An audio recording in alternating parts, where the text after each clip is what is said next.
bouts of unruly and riotous behavior dominated proceedings this morning outside Albert Luthuli House in Johannesburg, as ANC Youth League members congregated in Beyers-Naudé Square to show their support for Julius Malema ahead of his disciplinary hearing inside the ANC headquarters. Once the barbed wire and barriers were erected, however, the 1,000-strong crowd calmed temporarily, but continued to brandish defiant placards and shouting their audacious chants.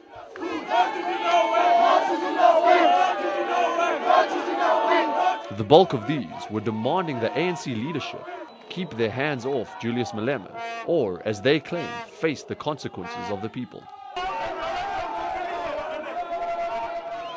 And so showing that they believe the disciplinary hearings are a sparring match between Malema and National President Jacob Zuma, as so many outside demand a succession occur within the ANC come their 2012 policy conference. What we are going to do, comrades, is that our ground is fertile. Whether they expel or suspend Malema, the ground, the spade work we have done, the Congress has resolved. We are going to assist people of Botswana. We are going to nationalize mine. We are going to take our land, whether they like it or not. And we have long made up our mind in terms of the succession of this ANC that we belong to. But it was not only inside Luthuli House that battle lines were being drawn. Outside its walls, police once more clashed with the destructive crowd around midday. The second round of chaos was ignited after a police Inyala drove off while still stacked with protesters, with cops crowding for cover as projectiles filled the air. Journalists were unfortunately caught in the crossfire and on occasion targeted by the missile-wielding crowds.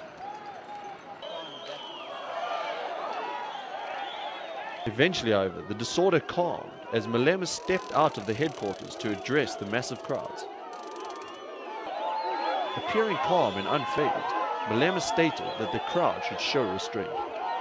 But we want to thank you for coming out in your numbers to come and give your leadership support, because you know that leadership of the Youth League speak on behalf of young people of South Africa. The Youth League remains the only organization that speaks on behalf of the poor and the poorest. We must exercise restraint. We condemn that. And the leadership of the you cannot throw stones at journalists, because journalists are just messengers.